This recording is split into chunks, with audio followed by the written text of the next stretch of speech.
Bom dia, bom dia, bom dia. Segundo, ó, segunda-feira, 17 de novembro, exatamente às 6h17, 24 graus. Ó, o tempo já começou bom aqui, cedo, 24 graus Celsius. Tamo aí, vamos trabalhar, vamos estudar, vamos desenvolver, que o mundo não pode parar. Importante, tá na ativa. E ó, hoje já acordei cedinho, já fiz meu treino aqui em jejum, pra ficar saudável, importante. Recomendo a todos aí, ó, se puder, quem tá paradão aí, sedentário, despertar mais cedo aí, bora mexer essas pernas, esses braços, gerar massa muscular aí, porque a gente precisa, ser humano precisa de movimento. Ficar parado não dá não. Eu fiquei parado aí por acho que 2 anos. Fiquei paradinho aí, tava assim, consegui fazer a rotina de treino. Mas agora voltei aí, já tem, acho que vai fazer um mês já. Tô na rotina de treinos aí, logo antes de trabalhar. E é bom que já fica disposto aí pro dia, já acorda aqui ligeiro. Já acorda ativa. E compartilhar um pouquinho aí da palavra de hoje. E é uma palavra muito intrigante. Muito intrigante, porque a gente tem, em geral, visto 2 extremos desse texto. E esses 2 extremos, talvez razoavelmente atrapalhados, seja por falsos profetas, tá bem na lata assim, para um lado, seja para ultra humilde, seria isso? Ultra... Ó, nem sei dizer a palavra aqui, viu? Ultralimitadores, por outro lado desse texto. E aí talvez o equilíbrio seja a saída aqui pra gente interpretar. E eu tô aprendendo também, tá? Então, a ideia aqui é a gente comentar. Depois vocês podem fazer seus comentários aí no YouTube, que eu só posto o vídeo inteiro no YouTube por enquanto. Vai ficar livre aí pra vocês fazerem comentários, tá? O texto tá em João, capítulo 15, versículo 7. Diz assim: mas, se vocês permanecerem em mim e as minhas palavras em vós, vocês pedirão o que quiserem, e será respondido, será atendido. Ó, de novo, hein? Mas, se vocês permanecerem em mim e as minhas palavras em vocês, vocês vão pedir o que quiserem, ele será feito, né? Então, esse mas aí é mas porque tem um versículo anterior, né? E o versículo anterior já é aquela palavra, né? Que diz que aquele que não permanece em Cristo, esse é separado e lançado pro fogo. Já assim, já assim de cara. Se não permanece, pum, já é separado, cortado e vai ser lançado no fogo. Não tem boi. Então, começa com essa paulada E depois vem esse mas, né? O texto que a gente leu. Mas, se permaneceres em mim e as minhas palavras em vós, pedirão o que quiserem, será feito. Aí, meu amigo, aí vamos trabalhar os dois extremos. O primeiro extremo, que eu acho que é o pior, mais perigoso, é isolar esse versículo, mas pedirão o que quiserem, do contexto do início do versículo, que diz assim, ó: mas se vocês permanecerem em mim e as minhas palavras em vós. Então, o risco aqui, e tem caído talvez na boca de muitos falsos profetas aí, utilizando o texto bíblico para ludibriar as pessoas, é que você vem para Cristo com o objetivo de revolução pessoal, mudança de paradigma pessoal, apenas no cunho material. E aí você tem ali uma problemática com relação a ler o texto, interpretar o texto e de fato ter as palavras de Cristo, né? Muitos extremos a gente tem visto, do tipo, a pessoa vem e aí existe uma forçação de barra para que você, através do dízimo e através das super ofertas, olha só o risco, hein? Através do dízimo, através das super ofertas, ofertas alçadas, né? Como dizem,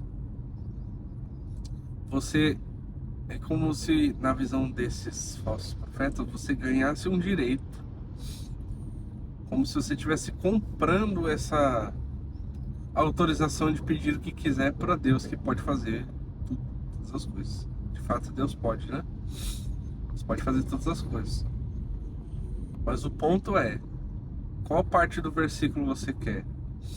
Você quer só a final? Você quer o todo do versículo? Ou pior, né? Você quer o contexto inteiro do texto? E aí a gente tem essa dificuldade aqui de aceitar pelo texto que coisas mirabolantes nesse sentido vão acontecer simplesmente porque você contribuiu lá com o seu dinheiro, tá? Tanto é que o texto nem tá falando de dinheiro, né? Tá falando de presença, relacionamento, tá falando de uma amizade profunda, né? Entre você e o seu Criador. Então um extremo aí é pegar esse texto, cortar ele pro que lhe interessa. Principalmente os pregadores aí usam isso para poder aquecer o ego das pessoas, aquecer aí as vontades pessoais.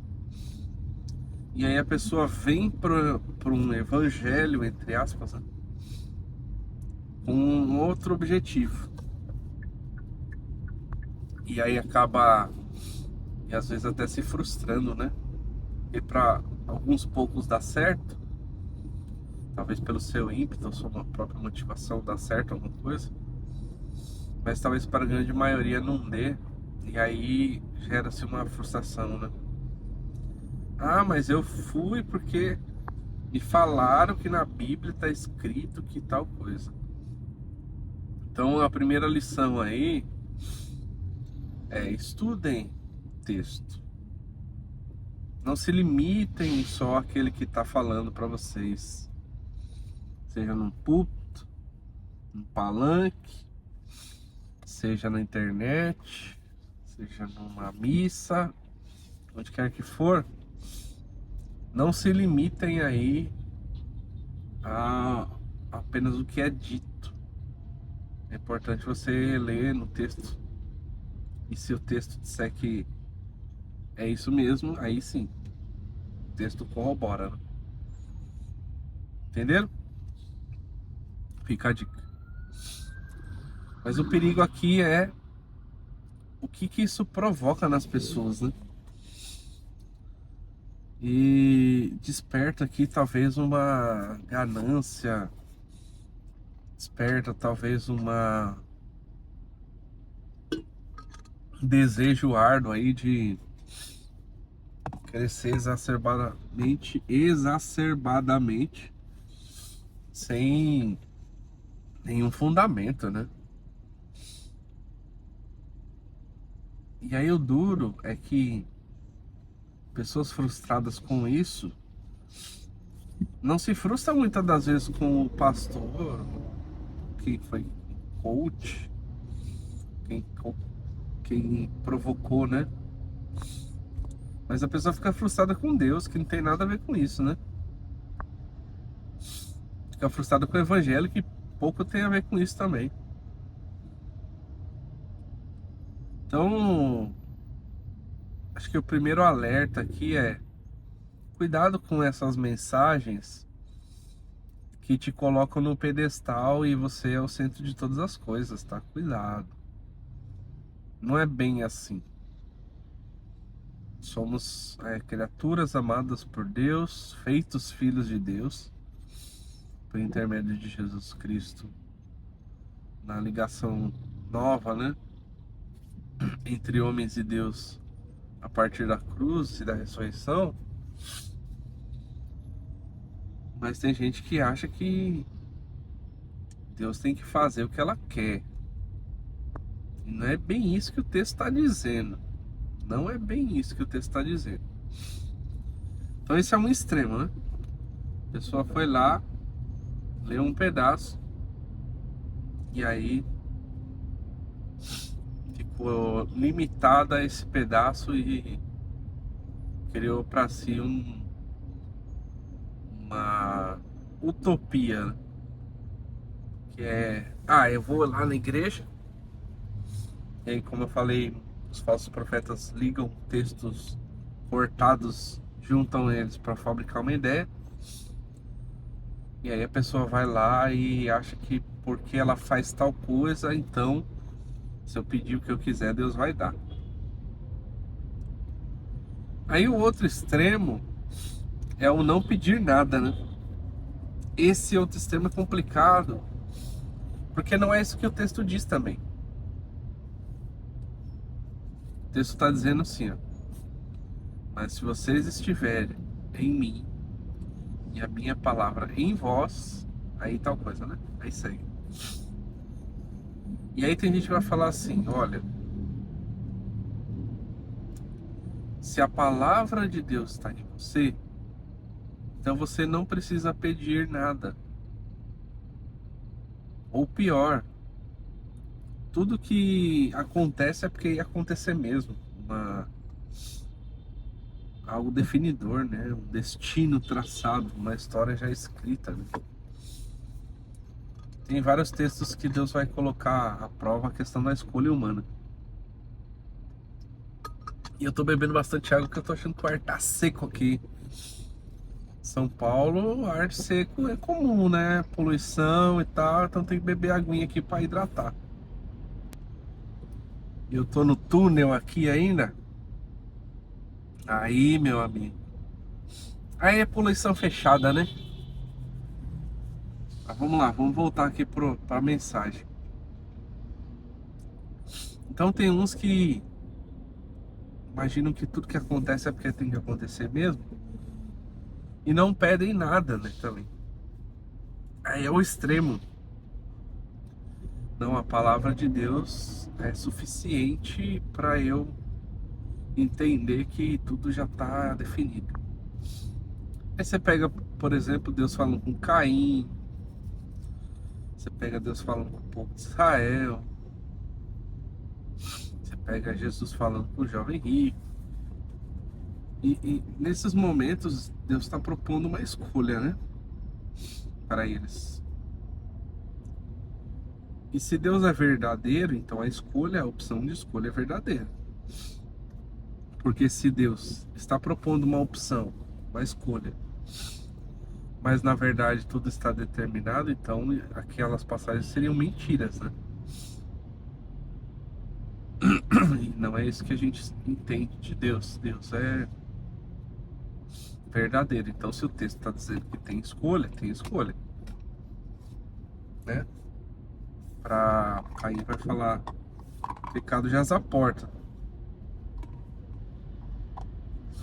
Então, não é tudo determinado também, você não pode pedir nada, né? E aí eu acho que esse extremo é perigoso, porque inibe talvez até a vontade de orar, sabe? Quantos aí não estão perdendo a vontade de orar, porque talvez entraram com esse texto na mente aí, de uma forma equivocada, ou outros textos de forma equivocada. E aí você, no seu subconsciente, tá assim, se eu orar ou não orar, vai acontecer do mesmo jeito. E aí tanto faz, entendeu? E aí muitos têm deixado de estar aos pés de Cristo, orando, justamente porque subentendeu que está tudo determinado. Não faz sentido nenhum.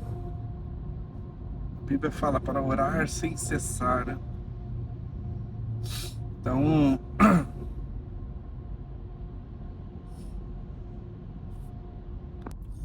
tive que fazer uma pausa aqui que na crise de tosse, meu. Deu uma água, tratei aqui, mas vamos dar sequência. Então, qual que é o perigo aqui, né? É você achar que você não tem escolha, não tem opção e pior, perder a vontade de orar, né? E a gente vê não poucas vezes Jesus falando sobre petição, né? Ou intercessão. E esse texto mesmo, né?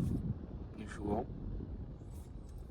E aí a gente para tentar achar o equilíbrio aqui entre esses dois extremos.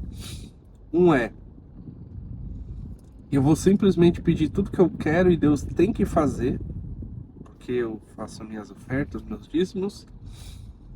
O outro extremo é, não vou pedir nada porque tudo já está escrito, já está definido. Não é bem assim. O equilíbrio é o equilíbrio de um relacionamento com Deus. E Deus, ele, por ser uma pessoa, nós como pessoa entendemos que a vontade dele é que a gente faça essa troca, né? E faça com ele uma amizade de verdade, nosso verdadeiro amigo, né? Então, você que tem um bom relacionamento com um amigo, um pai, um familiar, sei lá, um colega do trabalho, muitas das vezes você tá ali entendendo a realidade e tudo mais. E aí você pede alguma coisa, mas faz parte do relacionamento. Ou você recebe um pedido. E você, por ter ali um bom relacionamento, você, pô, que legal, posso ajudar em tal coisa, então eu vou fazer. Então quando fala texto, mas se vocês permanecerem em mim e a minha palavra em vocês, estamos falando de um relacionamento. Esse relacionamento de amizade vai trazer para você um bom entendimento de quando e o que você vai pedir. E aí, deu outra crise aqui de tosse. Nossa! Turma, eu precisei fazer uma pausa mais longa aqui, porque hoje ficou complicado. Mas, voltando aí ao que a gente estava falando, acho que o grande ponto pra gente se ligar no texto é que Deus está querendo um relacionamento, né? Deus, ele quer essa troca de amigo, de pai para filho, né? Esse relacionamento que Na grande maioria das vezes é presença, mas naturalmente vai sair um pedido, né? Tanto do pai para o filho, a filha, ou do filho da filha para o pai, né? É natural. Então, às vezes você tá lá conversando, poxa, você tá passando ali com uma. Teve uma ideia, ou tá passando uma dificuldade pontual, né? Então nesse relacionamento aí, nessa troca, você acaba fazendo um pedido ou outro. Então o grande ponto aqui não é levar nem para um extremo, que é relacionamento só baseado no pedido, em pedir, e achando que Deus vai fazer tudo o que você quer, só porque você está pedindo, entendeu? E o outro extremo é não pedir nada. Ah, é assim mesmo. Aceito tudo porque é assim mesmo, é destino. E eu entendo que tudo na vida, inclusive nesse texto, é um equilíbrio, né? Então a gente poderia extrair aqui uma ideia simples, prática e aplicável. O que seria isso? Basicamente, Deus é teu pai, como a própria Bíblia diz. Você precisa ter um relacionamento com seu pai.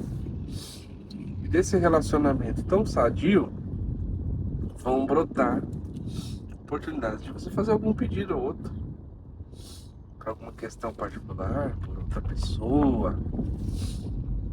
E assim como também Deus vai te fazer algum pedido, né? Faça isso, faça aquilo, vai para lá, vai para cá. Então, espero que você entenda esse equilíbrio, sabe? Você poder aproveitar aí de o máximo possível. Não do poder de pedir, mas desse relacionamento com Deus. E aí, naturalmente, como um pai relacional, você acha que um pai relacional, quando o pedido faz um pedido coerente, ele não vai poder atender? Eu falo isso por mim. Eu tenho uma filha pequena, tem ali 2 aninhos agora, lindinha. E aí tem coisa que ela pede que me quebra, né? Me quebra. Mas é uma criança carinhosa, ela tem muita energia, tá naquela fase dos 2 anos, mas em geral ela é obediente. Então, naturalmente, ela pede alguma coisinha.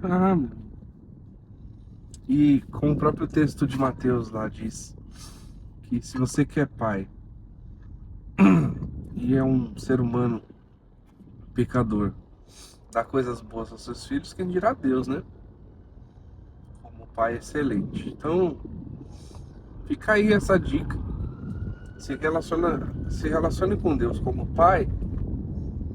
Você vai entender o jogo do relacionamento, não o jogo no mau sentido, tá, gente? Mas o jogo no bom sentido. No relacionamento, naturalmente você vai pedir coisas dentro desse relacionamento, dessa conversa. E é claro que Deus vai te atender. Porque Ele vai entender suas motivações. Você se relaciona com Ele vai entender os seus motivos. E tem coisa que só Deus mesmo pode fazer, né? Tem coisa que é só com Ele. Tem departamentos que é só com Ele. Então, é pra Ele mesmo que tem que pedir algumas coisas, né? Então é isso, turma. Nossa, fiz com muita dificuldade hoje. Deu uma crise alérgica aqui. Eu acho que é por causa do ar seco. Tentei hidratar aqui também. Eu tô bastante ofegante aqui. Não é por causa do treino, que o meu treino foi de certa forma leve hoje. Fizemos séries de ombro. Mas acho que tem a ver com ar mesmo. Então é isso, turma. Uma boa segunda-feira para vocês. Uma boa semana de trabalho para todos nós. Essa semana tem o feriado. A conscientização, importante. Conscientizarem. E é isso. Deus abençoe a todos. Boa segunda. Valeu.